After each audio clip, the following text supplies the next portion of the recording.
or uh-oh. As a painter uses a palette of colors, and we combine those chemicals to make the great tasting products that you eat and drink every day.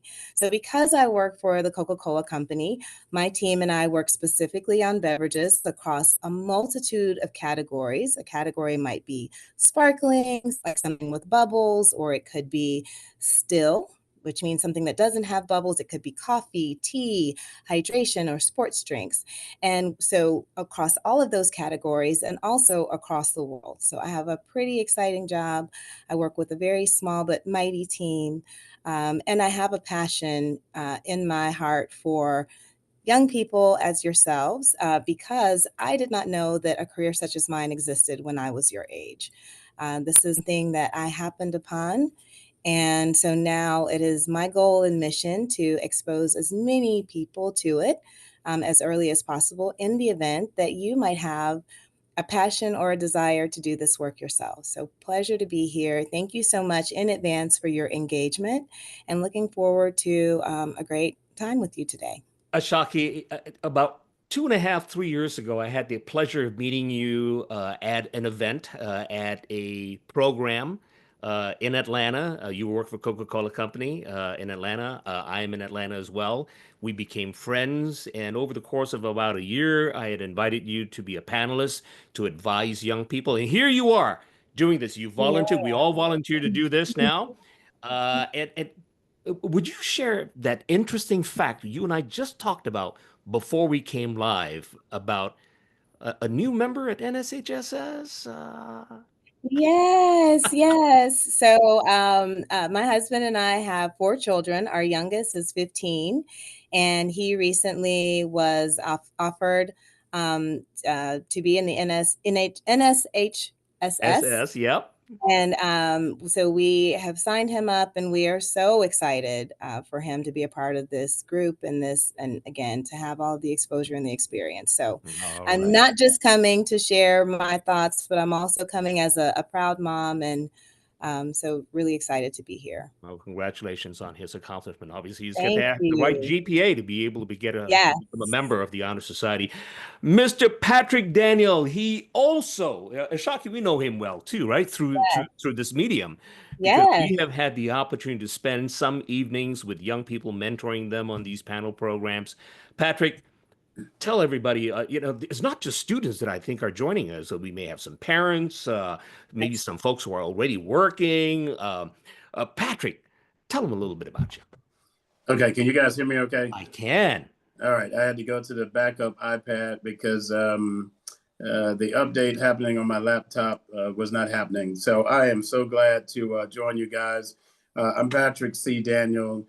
I currently work as the Chief Human Resources at General Aviation Terminal, which I'll tell you a little bit about. I went directly from undergrad to graduate school at Clark Atlanta University, and I got a master's degree in human resources management. So for the past 33 years, I've worked with organizations solving complex business problems through people.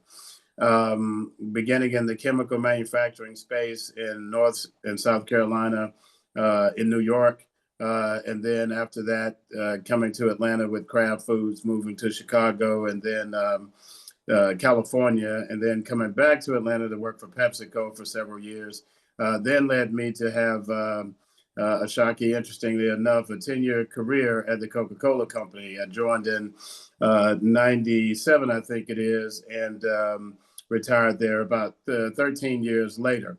Now, here's the interesting factoid. I supported your business unit back then.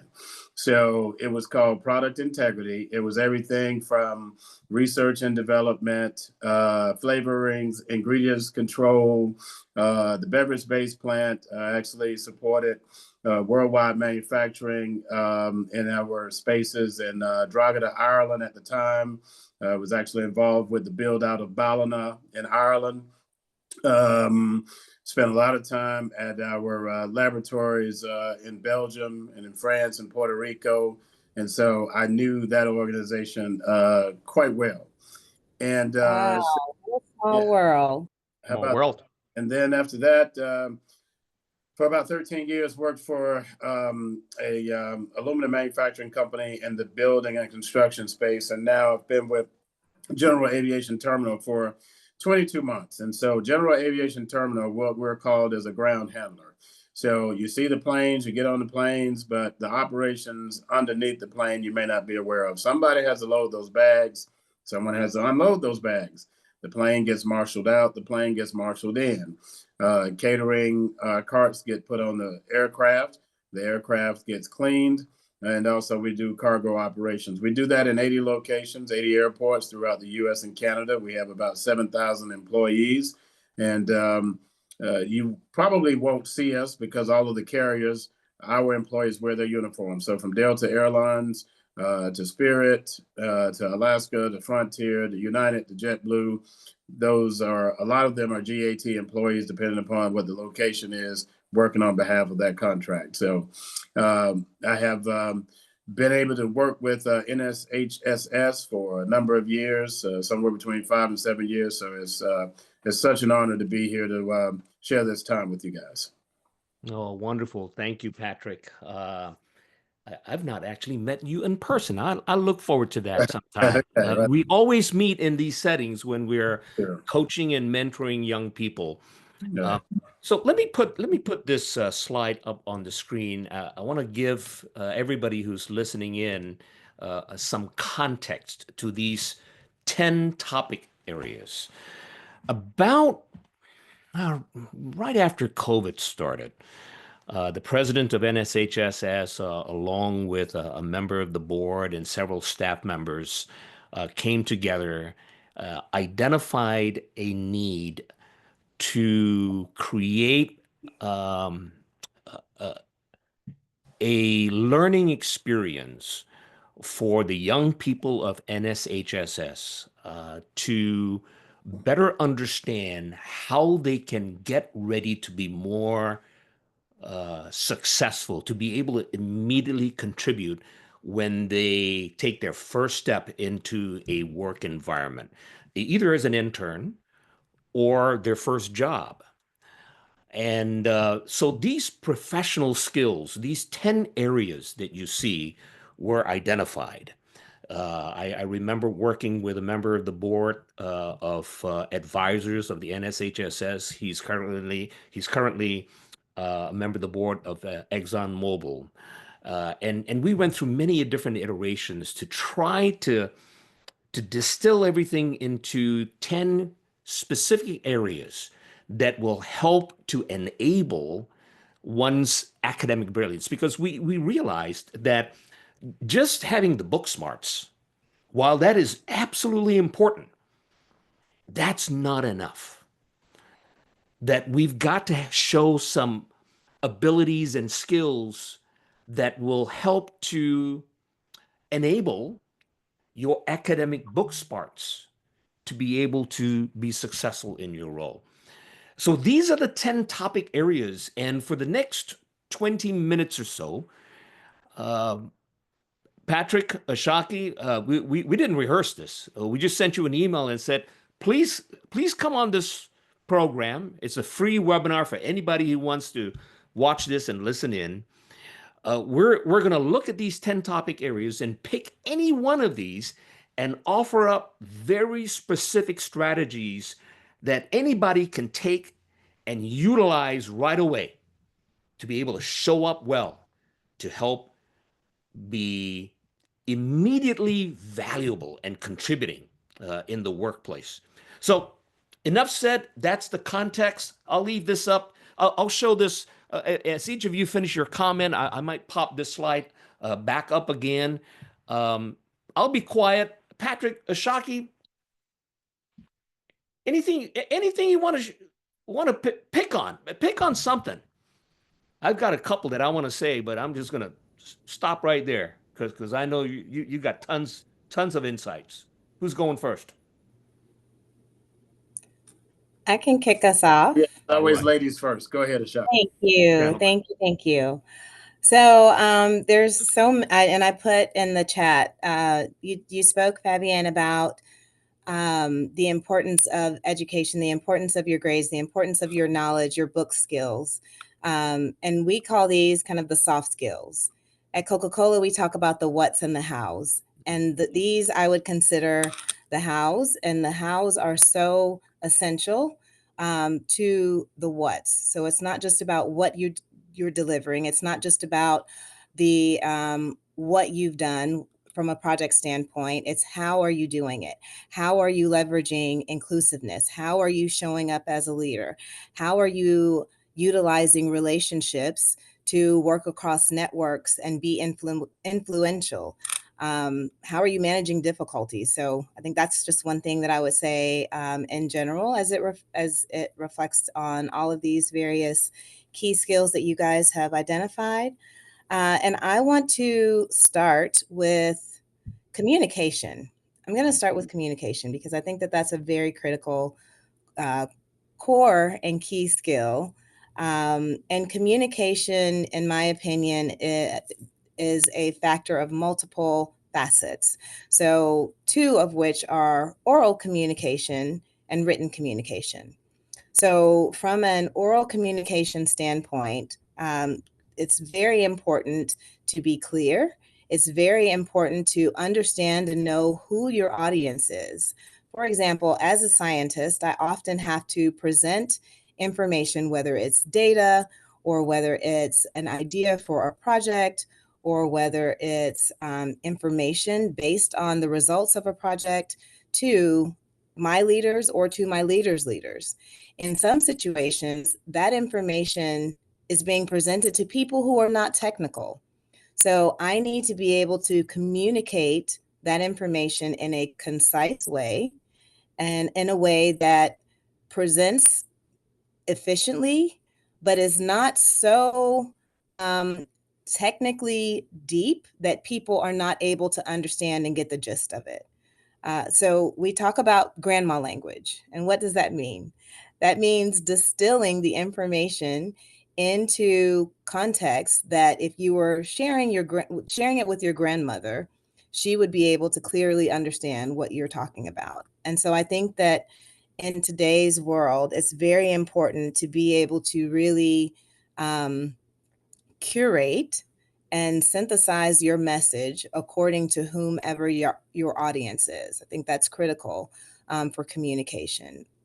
At the end, that's for the oral part, and for the written part, we talk a lot about how information is being shared. So we do a lot of PowerPoints and ensuring that when we again are communicating that information, we understand who our audience is.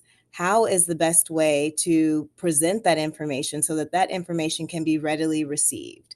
Because we're not speaking just for the sake of speaking. We're speaking to share information that we want someone to take and do something with, right? So the best way to communicate that is not in the best way that we want to share it. It's the best way that is going to be received.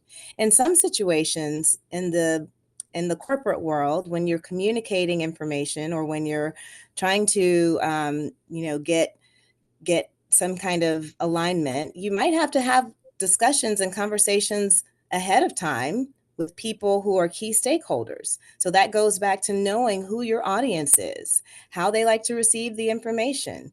Is it something that you need from them that you want to ensure that they're aware of and that they're aligned with before you actually go into this meeting and start sharing this information?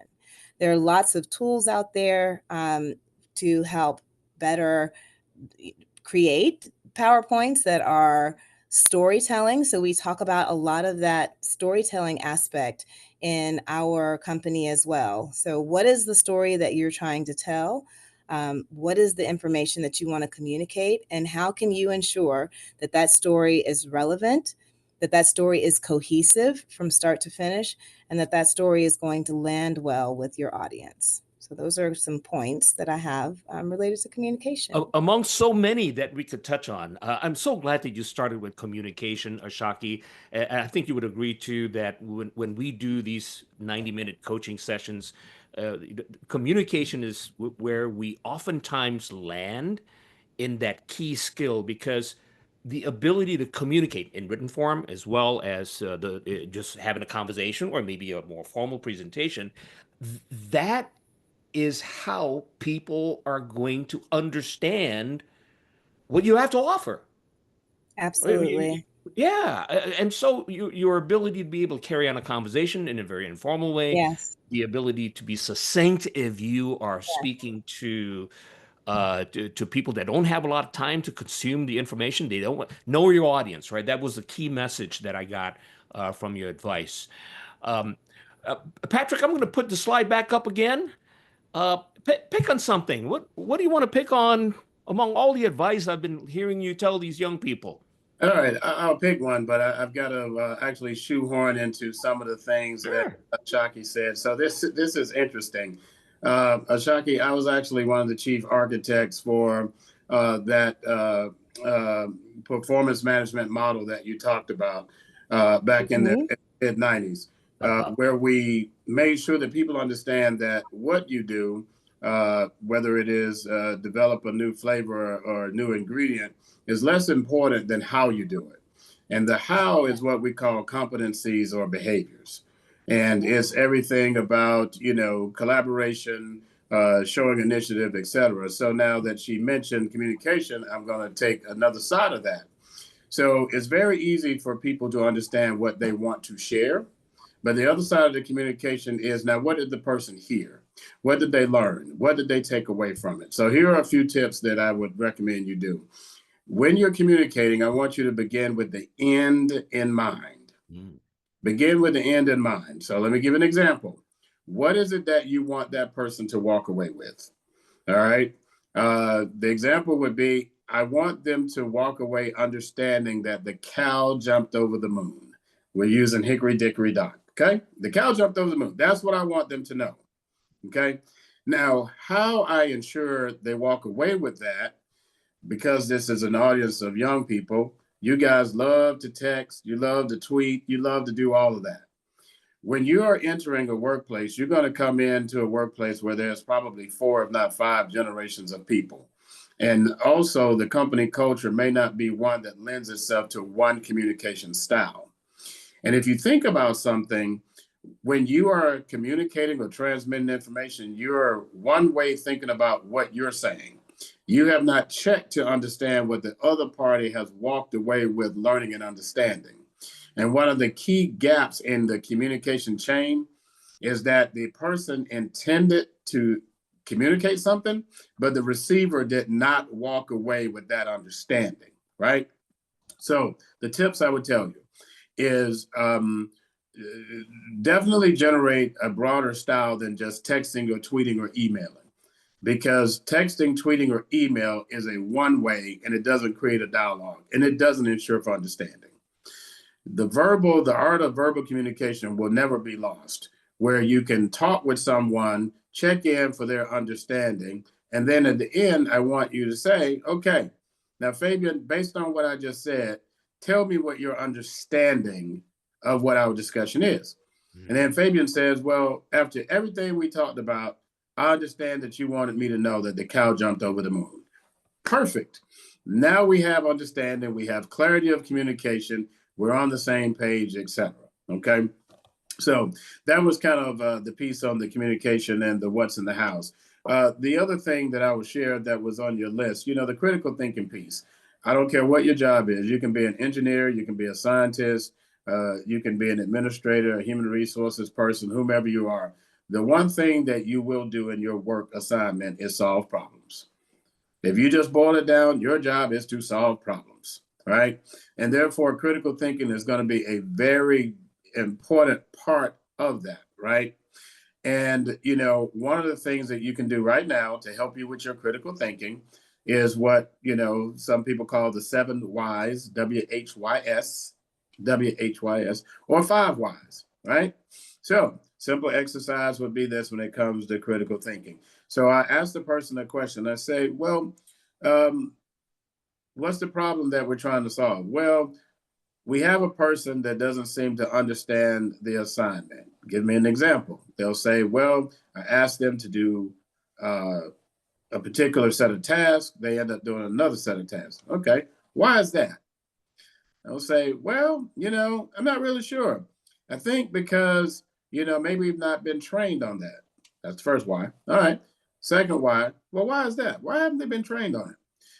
I'm not really sure why they haven't been trained on it. They're a new employee that they came into my group, and I was just told to lead them and guide them. Well, why is that? Well, they were placed in my group because I'm pretty good at developing people. They know that I'll give them the technical skill and training. Okay, so tell me more about that. Why is that? Well, I used to be a school teacher, and so I'm used to explaining things to people so that they can understand it like a fifth grader. Okay, well, why is that? Well, I've found that I'm able to reach people at a basic level and help them bring their understanding up. And what's the benefit of that? Well, um, I can develop people and take them from ground zero and move them to a level 10. Okay. Well, it sounds like the problem we need to solve is that you've got to pour into their development and fill in the gaps that they need to bring their skill level up. That was just a simple conversation around critical thinking and problem solving using the technique of 5 whys or 7 whys. I love that. Thank you so much, Patrick. Students, we're going to continue for another 7 minutes or so, and after we hear another round of comments from Ashaki and Patrick, we're going to give you an opportunity to ask some questions. If you start thinking of questions, you might notice a Q&A tool that you can begin crafting your questions. And the staff, we got Margot, Gia in the background there, Lindsay, they will be ready to select some questions to pose to us to finish up our 45 minutes together. Let me select one of these topic areas, relationships. My friends, when you are in a job, you're going to be working for an organization, a department, you are going to be reporting to somebody. That person is your manager. Please understand that that manager is the most important relationship that you must invest in. Why? Because that manager will be the person that will provide you with the necessary resources. They will help to clarify the work requirements, the tasks that are being issued to you. That is a very important relationship that you must build trust and reliability. In addition to that, when you are doing the work as an intern or as an employee, maybe a contractor, part-time or full-time, please understand that your success cannot be fully realized by yourself. There will be other people in addition to your manager that will help to enable you to be successful. These could be your colleagues that may be there longer than you, or other people that you will meet that are in the workplace that will help you navigate the complexities of the work culture, show you around, help to illuminate some possible unwritten rules of success that are embedded in the work culture there. But how are you going to know that? Well, if you build some connections with people, you take it upon yourself to meet with people over lunch and have conversations, especially when you're new. People are willing to take you under their wing and give you insights that they know that you probably don't know. And it makes them feel good that they can contribute in a positive way to help you be successful in that role. So create the connections, be strategic about it, listen to what people have to say. You can decide what you want to do with that information, but at least you have that information. Relationships are so important. For some of you, even getting that internship or that job may have come from from an introduction to that particular employer. So building relationships is a very big part of how you can grow quickly as a professional. All right. Let's check in with Ashaki. Patrick? Yes. So I'd love to build off of I'm going to take a page from Patrick's book and build off of your relationships. And then I'll pick another one to move to. So from a relationship standpoint, Fabian, you hit the nail on the head.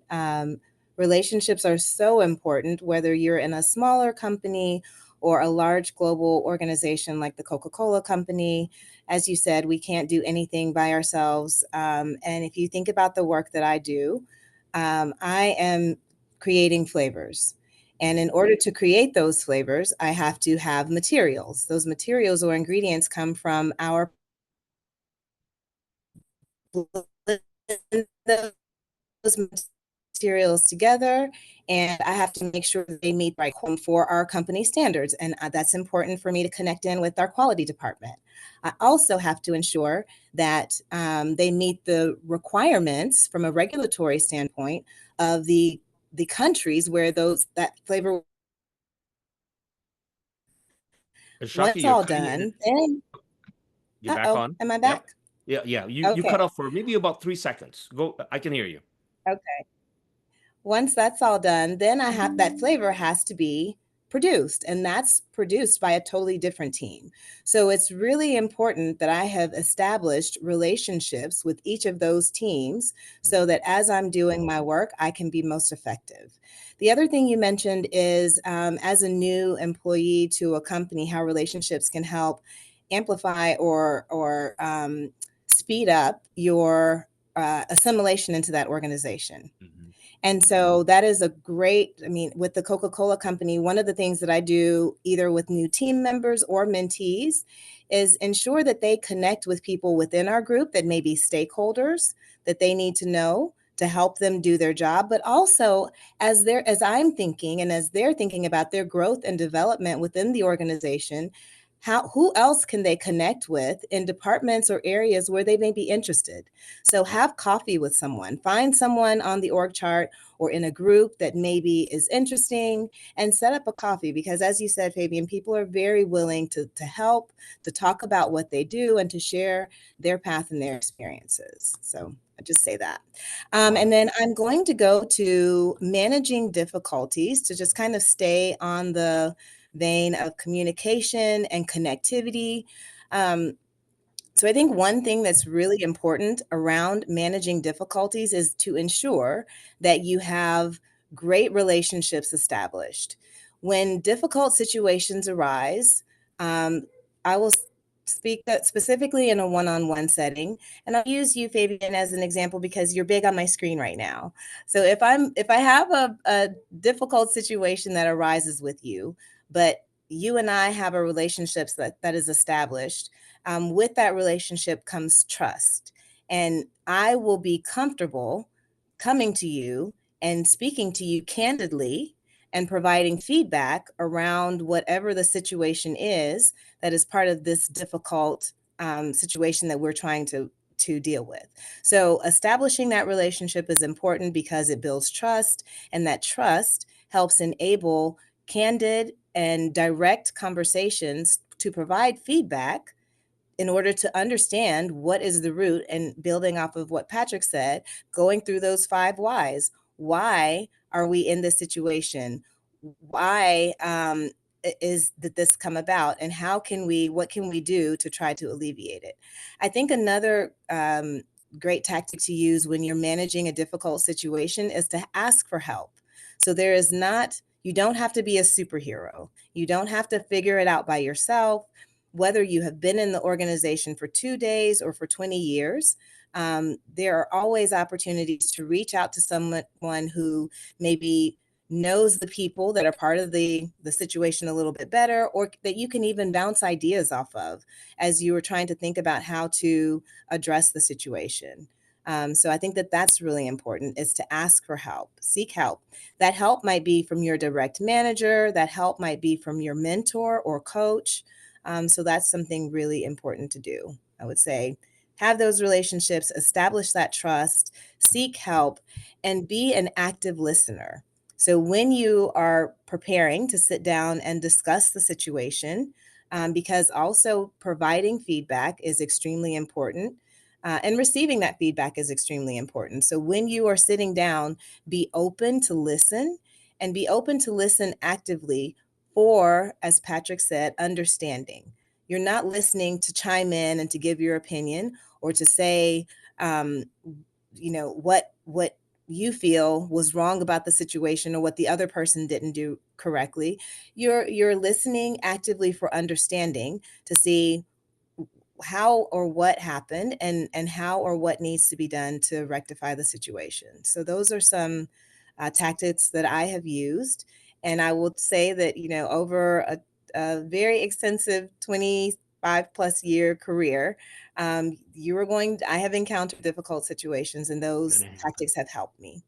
It's definitely going to happen, and that's why we dedicated a whole hour in this course that we offer to this topic of managing difficulties, because we know, especially for the new intern, the new employee, uh, this is going to come up, some sort of a difficulty, whether it's a relationship or they're feeling very under-resourced to be able to solve a problem, that critical thinking that Patrick was talking about. And how to deal with that difficulty is absolutely important, because it can paralyze somebody if they don't feel that they are ready to take that on. The ability to handle some aspect of risk is Definitely. inherent in any kind of job. Patrick, you have the last word here before we open it up for questions. Okay, so I'd also selected managing difficulties, and so I'll take a kind of a different tack on it. So let me first start by just talking about, in the workplace, we have a number of younger employees who join an organization. They come directly from high school, maybe they are coming directly out of college. And so while you may have academic training, you may have not been exposed to life experiences beyond a certain period. And so the tendency to kind of think that life is easy or things will be easier once you get to a certain place or station in your life is probably a misnomer. It's not going to be that way. So the first thing I want to leave with you is that managing difficulties is a part of managing life and navigating life.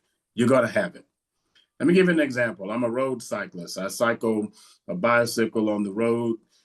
Sometimes we'll have a 30, 40-mile ride, et cetera. And I remember when I first started in 2015, we were out 4 or 5 days a week. We might put 200-300 miles on the road. And I, say, gosh, man, when is it going to get easier? And I remember the guy that was coaching me, he says, listen, the more you do this, it doesn't get easier. You just get faster. All right. And I'm also reminded of a series of conversations that Coach Kara Lawson, y'all can Google her, Kara Lawson, from Duke University's women's basketball team. It's called Handling Hard Better. All right. Handling hard better is really appropriate for us to consider that as you encounter a difficulty in life, and you will, then once you've navigated through that, it builds a foundation or a building block that the next difficulty you face will be placed on top of that block. And then the next difficulty will be placed on top of that. And it helps you build a foundation around managing difficulties, because handling hard better is probably one of the best skills that all of us can learn and begin to practice, that it doesn't get easier. You just learn how to handle hard better. Whether it is, I was hired and now I'm not getting promoted. That's a difficult challenge, and you've got to navigate that. The company, through no fault of my own, went through layoffs, and you have to handle that difficulty. I was looking to make a pivot or transition from, becoming an engineer to individual contributor role as an engineer to a people leader. And I can't seem to find a way to break through that. That's a part of that managing difficulty, handling hard better. This is the third manager or leader I've had in the past year. And every time a new one comes in, there's a different set of approaches. Okay, well, turn left. And then a new manager comes in. Well, keep straight. And the other manager comes in. All right, now I want you to go right. Managing difficulties, handling hard better is going to be a part of a life skill that you'll have to navigate in your personal life and in your professional life. So I'd encourage you to check out Kara Lawson, Kara and listen to her talk to her players about handling hard better. It's a wonderful talk, and it's very brief, Yeah. very succinct to Ashaki's earlier point, and it has a powerful punch to it. I'm so glad you brought that up. We've got probably only time to address two questions. One is from Sumaya.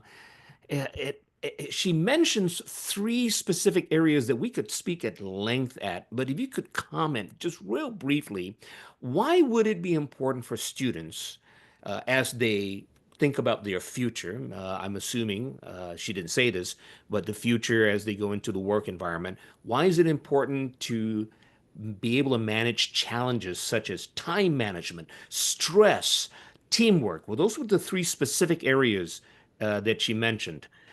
Time management, stress, teamwork.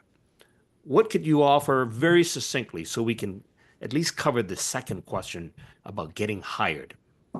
Yeah, I would just say, because that is a peek into the world that you're going to, just building off of exactly what Patrick just said, that you're going to encounter as you enter the workforce. So we recently had an engagement survey, a culture and engagement survey, and time management workload. Having a heavy workload was one of the things that came up.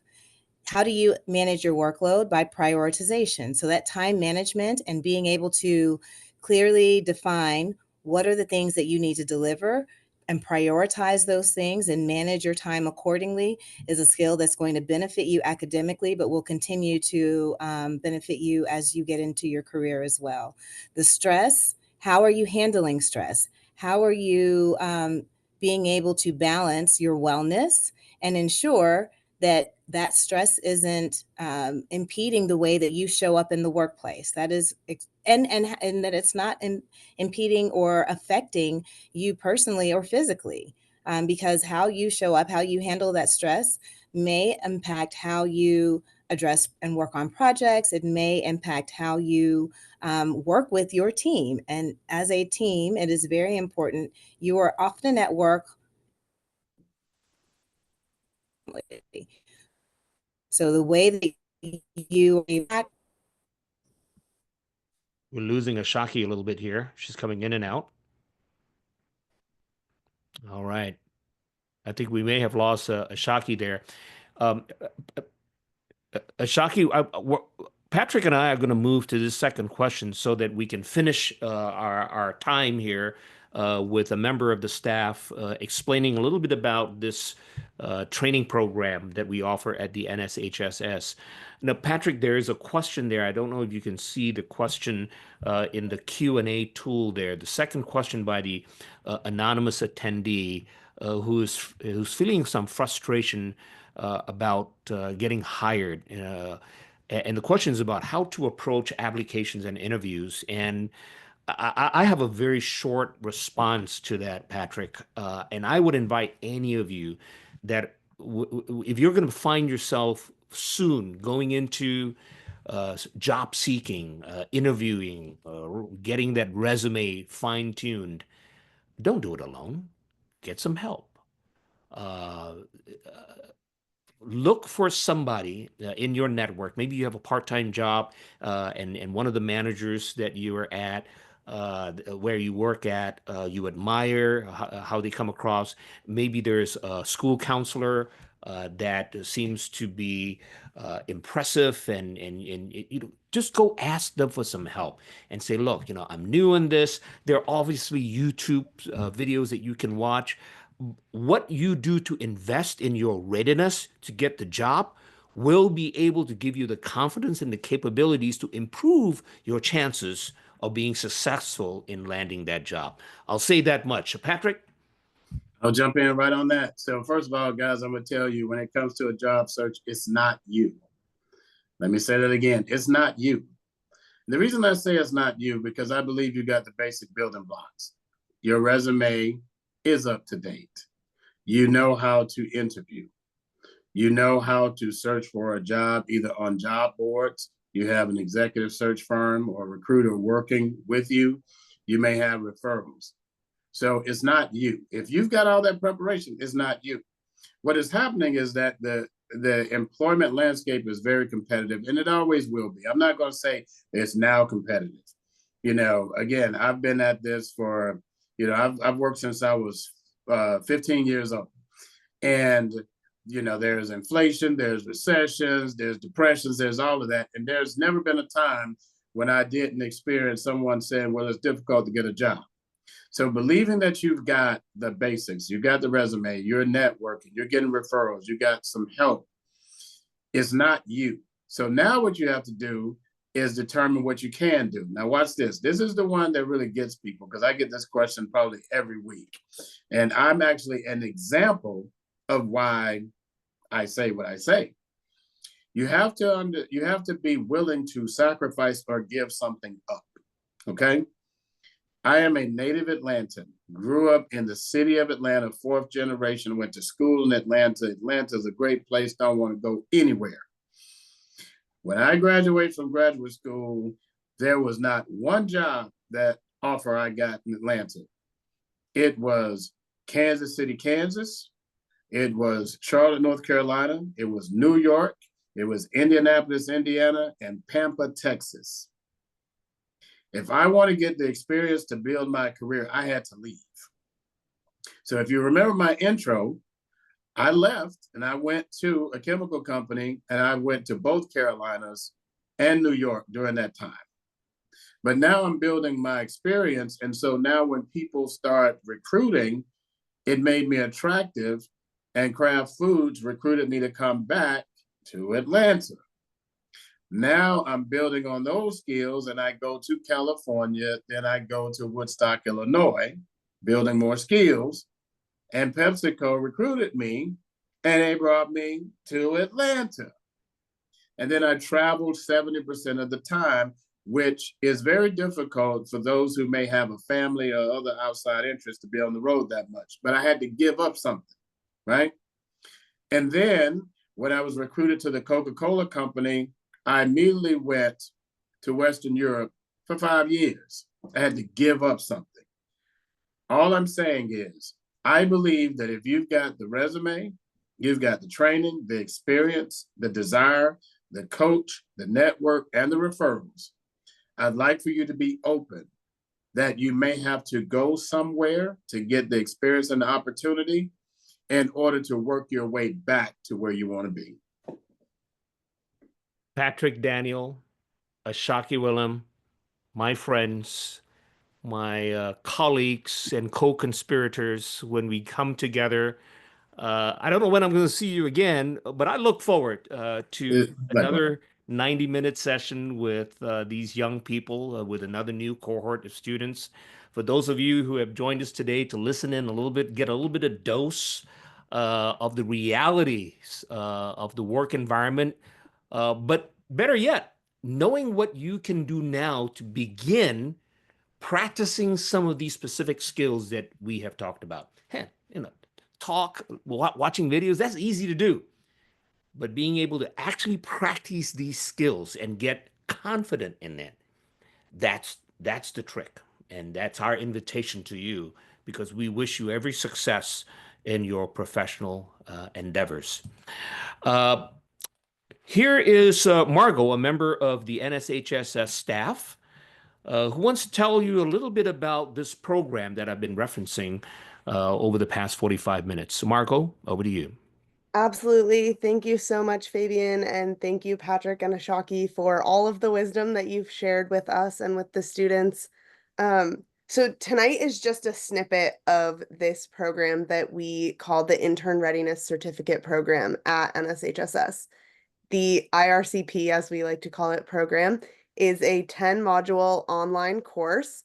It is largely self-paced, and you can see on the screen here some of the modules inside of the learning management system that we use to deliver this course. Each of the 10 topics that Fabian had on the screen tonight, we do a deep dive into. So Fabian is the course instructor. He leads you through the course in engaging and exciting videos. There are reflections, there are activities for all of those 10 modules. And then at 2 points throughout the course, at the halfway point and at the end of the course, we get together in a session largely like the session tonight, where we dissect the 5 modules that you've completed over the past 5 weeks with professionals like Ashaki and Patrick. Sometimes you might even be lucky enough to get Ashaki or Patrick on one of your panels. We have a wide realm of guests in lots of industries. We have current interns and young professionals to bridge the gap and tell you what it's like in a position that you might be in. The course does have a registration fee, and for those here tonight and watching the recording, we have a discount code. You can scan the QR code on the screen or go to the NSHSS website and look up the Intern Readiness Certificate Program to learn more about the course. There's contact information if you have any questions, but if you're interested in doing more of a deep dive on some of these topics and getting ready for what's to come after your academic life, definitely take a look at the course. Margot, I want to make sure I'm clear on this. So I'm going to ask, can anybody sign up and take this course? Do they have to be an NSHSS member? Sure, Fabian. So no, you don't have to be a Okay. member to take the course. Anybody is able to sign up and participate. So if you have siblings or friends, if you're not an NSHSS member, anybody is welcome to take it. And I'll say, as somebody who's been in my career for a few years, and I think I speak on behalf of my coworkers who also are often in the course, you don't have to be a brand new employee to gain something from this course. These skills are everlasting. You use them throughout your entire career, and it is always a good idea to reflect on them, to do some self-growth, self-improvement, and yeah, this course is really for anybody. Yeah, I remember we started it as a service for the NSHSS members, and we very quickly got a lot of questions and feedback where there were non-NSHSS members that wanted access to the course, and I'm so glad that anybody that wants to take this. It's a 1-hour commitment per week, well, with a little extra stuff because we want you to actually practice some of the exercises that we ask you to do. And then you have the opportunity to connect with each other in your cohort. And then we actually come to a live Zoom session like this 2 times for each cohort that launches into it. It's going to be a great experience, a great learning experience. I want to thank each and every one of you for your commitment to your professional growth as you get yourself ready to enter the work world. Again, Ashaki, Patrick, thank you to the NSHSS staff. Appreciate everything that you do. I'm going to stop sharing my screen here. I believe that's the last slide that you prepared for us. Yep. Thank you, Margot. Yes, it is. Thank you all so much, and we hope you have a great night. Bye-bye, everybody. Best wishes.